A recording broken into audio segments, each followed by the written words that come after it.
Hey, welcome back, y'all. Today we are so excited for you to hear our conversation with Brian Williams. Brian is the founder of Think Kindness, which inspires measurable acts of kindness in schools and communities around the world. They believe that each act of kindness, no matter how small, has an unforeseeable ripple effect that makes the world a better place. Brian's passion in life is to inspire youth that every single person has the ability to make a difference in someone's life, no matter how rich, poor, or dysfunctional your world may be. Everyone has the ability to impact someone else's life in a positive way. I can't wait for y'all to hear this conversation, and we're going to challenge you throughout, and we hope y'all enjoy. Hi, I'm Brandon. And I'm Megan. For years, we were stuck in a rut, always complaining that nothing ever changed for us. And then we realized if we wanted to improve our lives, we had to put in the work. Each week on this podcast, we'll get into an aspect of personal growth, relationships, or just life. Through our own experiences and guest interviews, we hope to inspire you to make your own positive changes. Welcome to the Fools in Love podcast.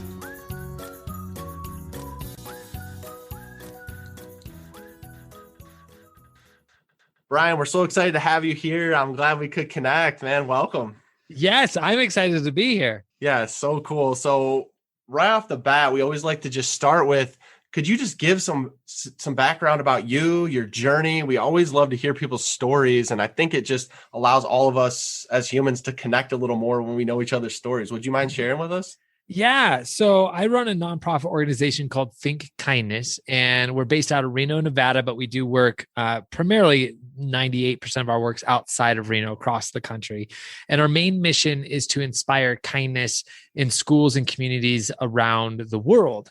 And when we first were starting Think Kindness, it was kind of like an accidental fall into starting a nonprofit. I had no intention of starting a nonprofit organization. I had no intention of being a youth motivational speaker, traveling around the country. I went to school for business and marketing. And in fact, I lived in LA, did an entourage of different marketing director positions, anything from running major fitness gyms and doing all the marketing for that to the suit and tie commodity job, which I utterly hate it. I'm not a suit and tie type of person. So, and then my dad got sick and I moved home, and I had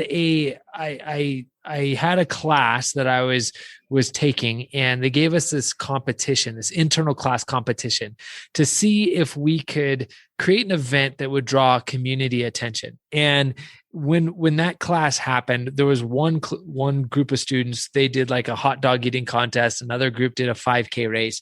And my team, we kind of had like an ulterior motive. This one professor was like one of those most negative people that you ever meet, that they just have a black cloud over them no matter what. Like you could tell them I won the lottery and they're going to complain about, well, I have to pay taxes, but I won $500 million, right? Like those type of people. And so he's that type of individual. So what we decided to do is seeing if we could get three middle schools and 2 high schools to band together to make a massive difference in the world in 15 days. And we wrote a rough draft. We gave it to him, and he returned it a week later. And he says, "Hey, I highly recommend you choose a different audience if you want to make that big of an impact." And basically what he was saying is if we wanted to make an impact in the world, we should focus on adults. Adults have money, connections, resources. And so rather than take his advice, we decided to try to prove him wrong. So we went to some local middle schools and a high school. We even added some elementary schools. And we posed a challenge to see if we could document 5,000 random acts of kindness in 15 days. And then the newspaper came out, which is what we needed to get an A in the class. And within the middle schools and the high schools, we decided to see if they could collect 5,000 pairs of shoes also. And we did the research, and we found there's 300 million children in the world that go barefoot every day. There's over 2.4 billion new shoes purchased on average in the US, half of them are in my wife's closet. But we decided, what do all the old shoes go that the new ones replace? And most of the time they just end up staying in your closet or they go in the trash. So we wanted to collect 5,000 pairs of gently used shoes. Well, when the newspaper came out to cover the event, the headline in the article was local students think they can collect 5,000 shoes. And this there was a key word there. I don't know if you caught it, right? Yeah. Oh, yeah. Yeah. And this lit a fire under everyone's butts. We had elementary school classrooms, fitness gyms, community organizations. And within 15 days, we hit 8,000 pairs of shoes. And we used parking spaces to sort them. So we had size 6s and 7s and 8s. Well, the news came out again, and they brought their cameras to see what does 8,000 pairs of shoes actually look like. Then we took it one step further, and we wanted to be the ones to deliver them in Africa. And we raised the funds not to just send 8,000 pairs of shoes, but to also send ourselves. And we filmed a little mini documentary on that first trip. And when we got back from there, what I noticed was twofold. Number one, I saw the impact that students could have by all working together in solidarity. Number two, I could see the impact they could have within their school and within the community. Number three, the impact they could have around the world. And lastly, number four is when we went to Africa, I got to live amongst some of the poorest of the poor. We lived in the orphanage, and those kids, despite being so poor, they still had the audacity to think that they could be the ones to make a difference in the world. Yet when you come to the United States, you can have a school or students or adults that have an immense amount of resource, education, technology, yet they look at the world like, how can you change the world? And two totally different views. Then the last thing that we noticed came several weeks later from that assembly is we noticed bullying incidences dropped. One of the schools had a 32% decrease in bullying. We never talked about bullying. All we did was talk about kindness. And that's kind of where Think Kindness was born. Wow. I mean, I don't even know where to start with that. I mean, it's incredible. It's amazing that that school project was enough to take that ball and run with it. And you're still running with it today. But it's incredible because, like you said, the kids that were in those orphanages, the kids that were poor by the world standards, shouldn't have had any thoughts that they could do any of that. I think a lot of times in our popular culture, you get kind of all the negatives. You go immediately 100%. To the negatives, just like that teacher you said you had did. They're like, well, you might want to change this, you might want to do that, without actually thinking about the impact you can make. And so, but it's amazing that you took that one word and we're like, oh no, we don't think we'll prove you wrong to do it. And I love how the Think Kindness works right in there with your nonprofit. I don't know if that was on purpose or if that was by design, but yeah. It's amazing when you look at like how much negativity we're surrounded with every single day, right? You turn on the news. In fact, in my middle school and high school presentations, I asked the question, do you guys think the news is more full of good news or bad news? The overwhelming answer is always 100% bad news, right? We're surrounded by negativity so much, but then it starts to shift the way that you perceive the world. And so I don't know, there's like the white car theory, right? The white car theory is that if you're shopping, or you could say a red car, you name your car, right? But if you're shopping for this one red car, no one drives it. As soon as you want it, all of a sudden you start noticing that exact same car everywhere, right? Because you're more aware. And the same thing happens if we're showcased so much negativity, it starts to shift the way that we perceive the world. Is that when you turn off the TV, you walk outside, you start noticing more of the negativity to reaffirm what you just saw in the news, that we are surrounded by so much negativity. And pretty soon that changes the way that you perceive the world, and eventually even the way you perceive yourself. And so, the number one person that's going to tell someone that they're not good enough is going to be themselves. And once a high school student, middle school student, and even adult really starts noticing the impact when they look in the mirror, do they notice the good things about themselves or the bad? When they go into a party, or when they go into a certain event, or do they start noticing that's everything wrong about it? Or do they notice things that are positive about it? And I think that's the difference. At the orphanage, as soon as you meet someone, they greet you as friend. Like they say, hello, friend. How much different would our world be is if we just greeted everyone as friends immediately? But right now, and I'm guilty of this. A lot of people in Western culture is guilty of this. You just judge people just by who introduced you, the clothes that they wear, the environment that you're meeting them in, the mood that you're in, right? You're just like, have this closed off nature. And I think media and negativity really, perpetuates this to a different level that we just have to be aware of. Absolutely. So do you guys right now, are you still running those kind of challenges? And are you primarily in the elementary schools or middle school, high school? Like, what does that look like today? Yeah, so it's a lot different today in COVID world, but no, Yeah, true. yeah, for sure. We're still challenging schools. So usually we're in about 180 schools where we challenge them to document 5,000 acts of kindness, and then they still do the shoe drives. And so since we started in 2009, so since 2009, we've had, we now have about 4 or 5 trips a year to Africa. We work in Kenya, Ghana, and now we're adding Tanzania. And so we have 4 trips a year where volunteers, students can come with us. And when we go and we speak to schools, we still give them that challenge to change the world in 15 days. And in middle school and high school, we customize it to their school.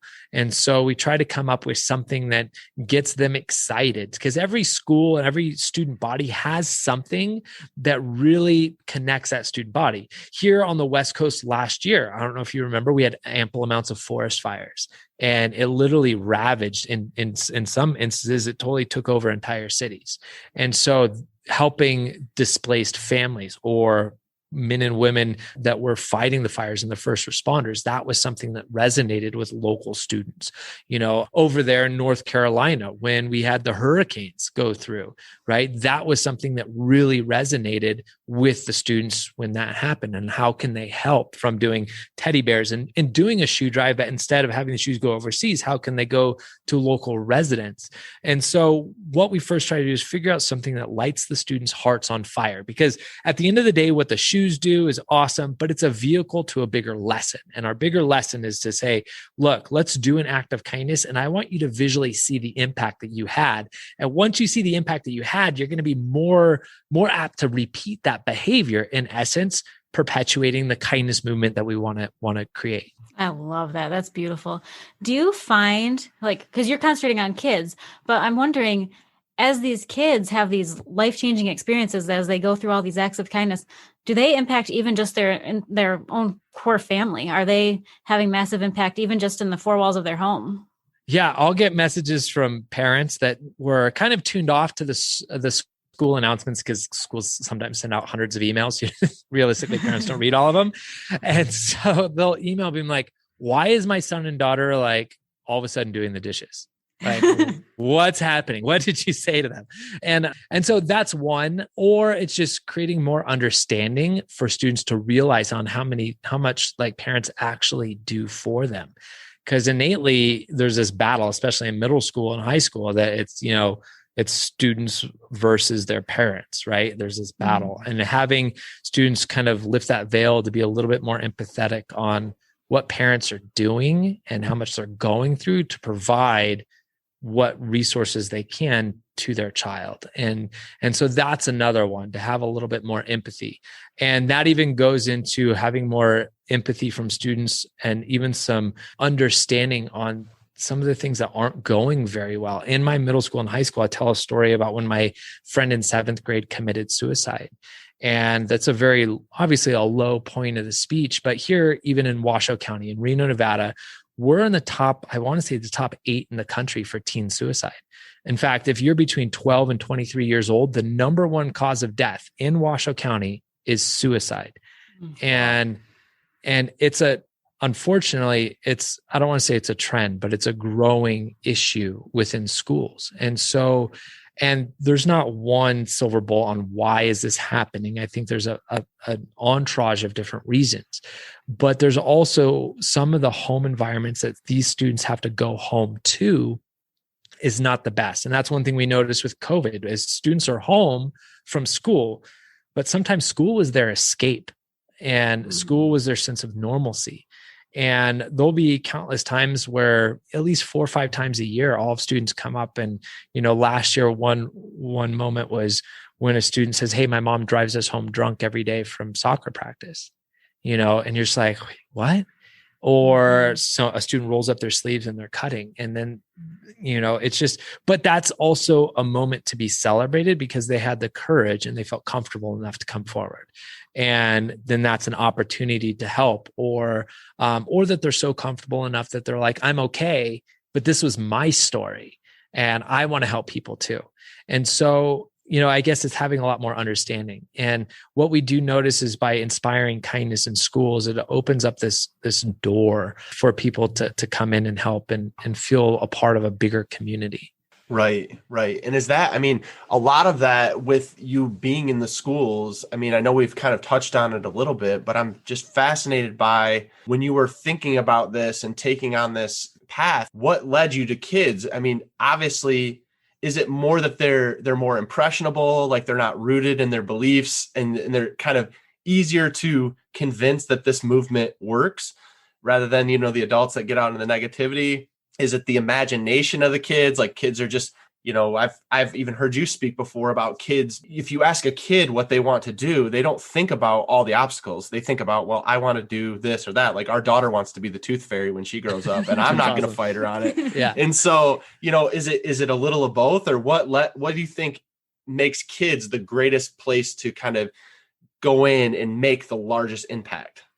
Well, it sets the foundation for their future in terms of the way that they look at the world. And, in an elementary school, we try to get them to focus on the acts of kindness they're doing by writing them down. But once they write down every time they open the door for someone, they instantly realize everyone opens the door for them, right? So that one's more of be aware of all the good things that are happening around us. And within that, we ask them to be kind as ninjas, right? Because it makes it fun and engaging and sneak around doing acts of kindness. In middle school and high school, it shifts. And because that's where middle school and high school is where a veil gets lifted over their eyes, where they start having a realization on the world that they live in. Maybe they do live in poverty. Maybe their parents are divorced, or maybe they're married, but they fight all the time. Or maybe there is alcoholism, or maybe they realize when they go shopping, my mom, those things she's giving are food stamps or whatever it is. They start realizing what's happening. And it's really important for us to let them know that, hey, everyone in the world has gone through adversity. And in middle school and high school, they jump online and they look at all these highlight reels of people's lives online. And they think, how could I ever be like that? Because they don't see the behind the scenes. It's like the idea it takes 10 years to be an overnight success, right?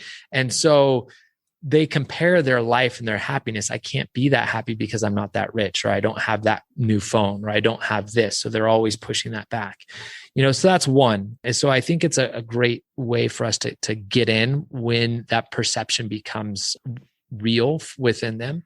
The other reason is because if I can gather 500 students to rally behind a cause, it draws attention. And if I get an adult and I record them talking about why we should be kind to each other, most adults are going to brush it off. But let's be honest, if I got an outspoken 11-year-old to literally sit there and be like, look, we need to be nice to each other, odds are more people are going to listen. In fact, last year we had our national kindness speech contest. And so we had students submit all these speeches, and 9-year-old Orion won, and he was featured on Good Morning America. And so then Martha Stewart featured a live Instagram video with them, and Yoplait Yogurt gave him 100,000 things of yogurt to give to local homeless in Dallas. He's 9, but his words people paid attention to. So I think that's the other reason is we can inspire adults by rallying a bunch of kids together.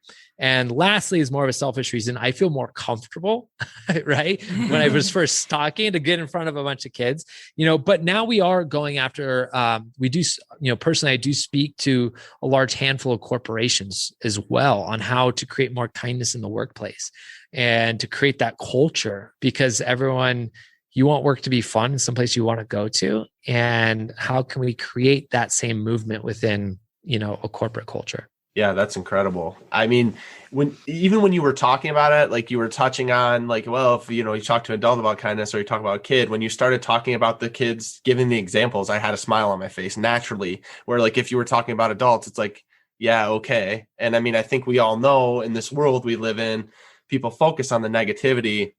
So like you said, if you can get in and talk to those kids and get that impression and get those roots in, it's incredible to see the movement. And we've all seen it so many times. You get kids behind a cause and can get that rallying cry going. And like you said, people start to pay attention because there is so much negativity that you have to have something large to break through that veil of negativity and get to a place that's positive, to the point where it's hard to even find positive news let alone take it in, in more than one instance. So that's incredible. 100%. And I've been really geeking out on the scientific impact of kindness.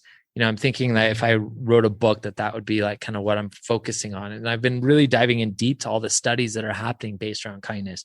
UCLA just opened up the first ever Institute of Kindness, literally a division of UCLA that has funding to research the impact of empathy and kindness across the board in culture corporate culture in schools and things like that.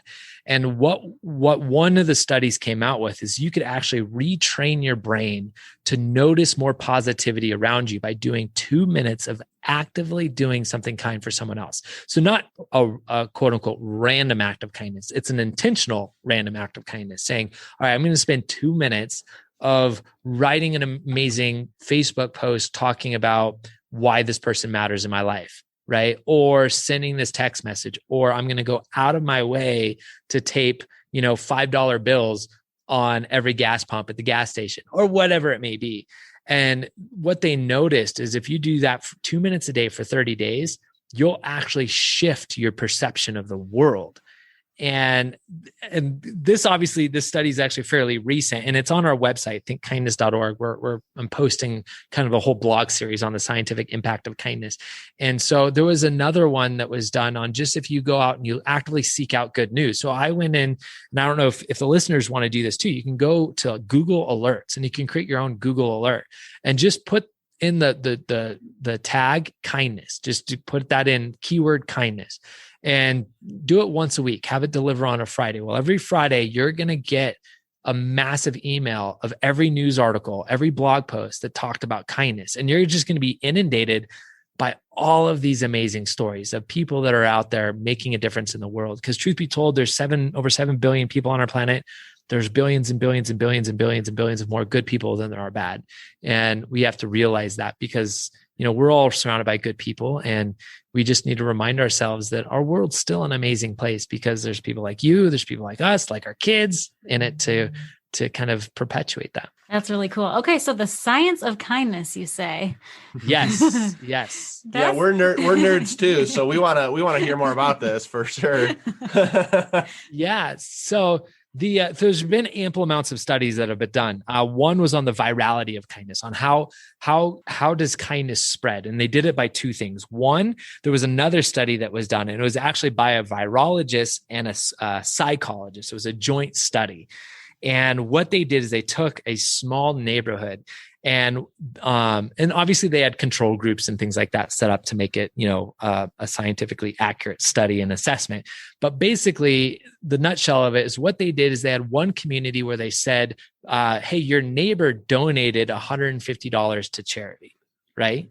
And then they had their control group where they didn't say anything; they left it up to the neighbors.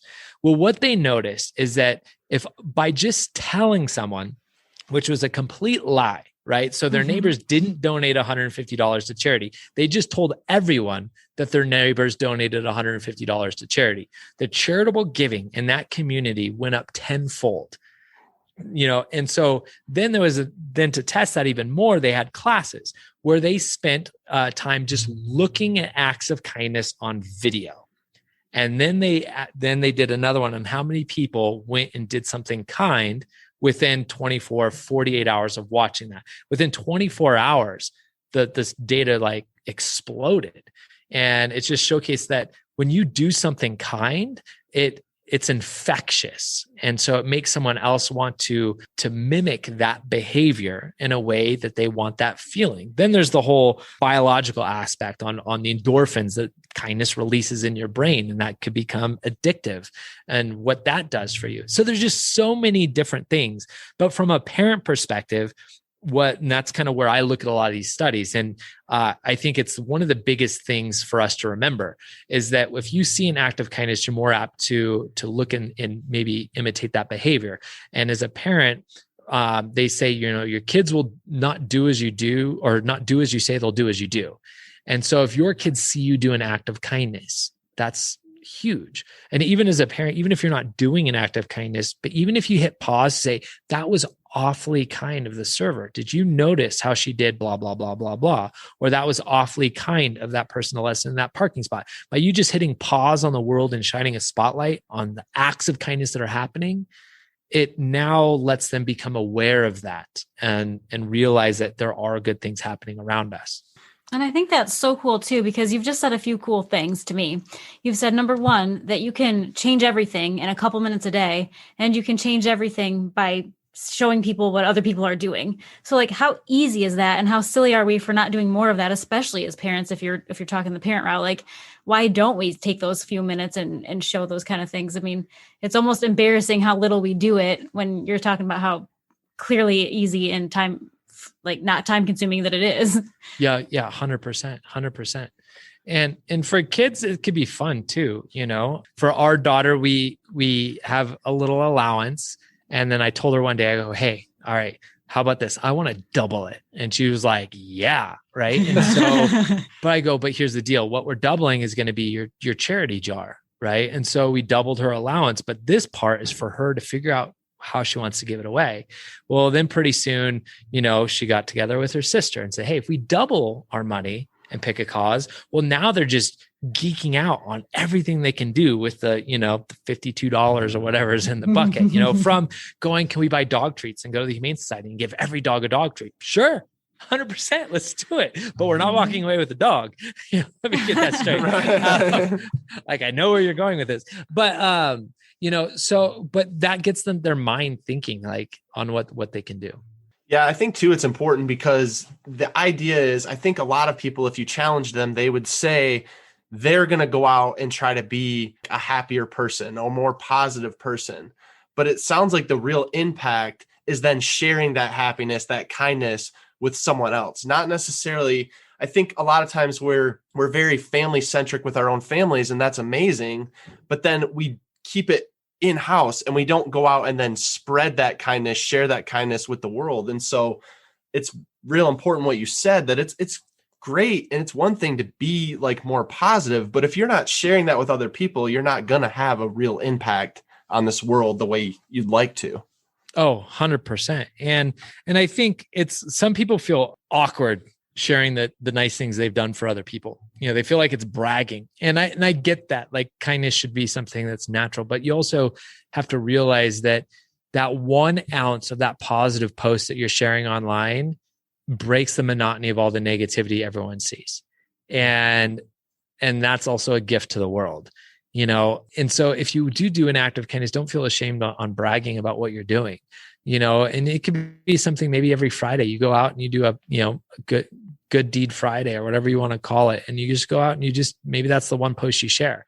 Maybe you're doing the double the total challenge where someone, you take the tip and whatever it is, tip the bill, I think is what it's a hashtag tip the bill, or you can come up with so many creative things, but when you share that, it's letting everyone else know when they look through their monotonous feed of all the negativity, especially in lights of politics today, you're saying, look, yeah, people have their differences, but at the end of the day, we're all human. We all want our world to be a better place. That's common ground. And, maybe our methodologies to get there are different, but at the end of the day, we all want kindness. We want love. We want respect. We want empathy. And it's something that we can share every day. Yeah. And so I'm going to put you on the spot a little bit. So when you're talking to these kids and you're giving these speeches in your assemblies, do you give them certain ideas for acts of kindness that they could spread into the community easily? Because like understanding that most people don't want to necessarily make an economical commitment, but something that they could give their time, their energy. Are there simple things that we could then challenge our audience with today is what I'm getting at, that they could go out this week and then spread some kindness and just see for themselves? Because I think saying it's one thing, but taking that action and seeing it for yourself is a completely other thing. Yeah, totally. So we have a kindness challenge checklist that we give everybody or make it available for the students. And some of the things on it are easy. Some of them require a little bit of bravery. And, and so I would say if I had to challenge listeners, when I speak to an adult audience, I actually have them. I mentioned that study. If you do 2 minutes of actually doing something kind, you'll be happier by the end of the day. So I go, let's put this study to the test. And we're going to do 2 minutes, 4 acts of kindness throughout the course of this presentation. And so one of them is take out your phone, find a name of someone that you have just lost contact with just because we're adults and we're busy, and just send them a text message. Hey, was thinking about you. Hope all is well, right? Just send that message and watch what comes back. The stories that I get from that random text message have been everything from, oh my gosh, I just had coffee with my high school best friend that I haven't seen in 15 years, to even the horror story about that. We went out, we hung out for a month, and then they randomly passed away in a car accident. And they're so thankful. And so one, I challenge everyone, send a random text message to somebody. Number 2, tell someone in your life that you appreciate them. And even if it feels awkward, to be like, I appreciate you, just do something to showcase that you appreciate them. If you're married, fill your spouse's car up with gas, right? I mean, that's always nice. Let's just like randomly go, hey, I filled the car full of gas. Like, what? Cool. Or take it to the car wash. Something super simple and easy. So there's always just super simple things to do that, with kids, if you have kids, everyone has tons of rocks in their yard. Get a rock, paint it, make a really nice saying on it, and bring it to your local park. Right now, every time they go to the park, they're going to be looking for their rock. And if it disappears, that's awesome, because it means someone wanted to take that home. Right. And that's another those are projects that bring families together that your kids are going to remember. Right? Like the day that you went and you left a bunch of random rocks in parks around the community. And when you share it, you take pictures, look at our kindness rocks. Everyone else will be like, that's cool. Maybe they do it too. And that's a message that we all want to spread. Our kids actually got really into the rock painting thing at the beginning of COVID. So like a year ago now, and they took them to the park. They would always come back the next day, see which ones were still around. And it was a very cool thing to see. And just reminded, when you're talking about that, just reminded me of how like it became like a whole family thing. Like we all wanted to know, like, where did we leave that rock? And is it still here? That's awesome. Yeah, we have our own little rock garden in our front, and we'll get a little porch pirates that'll take some, but yeah, I mean, it's one of those things your kids are going to remember that, the randomness. When we go a fun one, and even if you don't have kids and you go on a date, this is a great thing to do on a date too. But next time you go to a restaurant, sit down, and like, I'm a people watcher. And one of the things that me and my wife did, we always used to make up everyone's backstories, right? So you see someone be like, all right, that guy's totally a CIA agent. Like you could tell he's whatever it is, maybe, right? We just give everyone crazy backstories. So next time you go and you people watch at a restaurant, randomly choose a couple and buy them dessert and have the server drop it right away. If he says, well, they haven't eaten dinner yet, I don't care. Give them the apple pie, so on and so forth. And then leave a nice note and tell them to give it to them with the dessert, and just watch their reaction. Totally anonymous. It's always priceless. And when your kids see this, they're literally able to see an act of kindness go full circle. One, they get to be sneaky and ninja and choose their victim, right? And number 2, they get the dessert. Number 3, they get to see their reaction and then try to, like, as they're looking around the restaurant, wondering who did it, they're like, seeing if they give it away. And that's another really super fun one that might only cost like $5 or $6. Wow, that's incredible.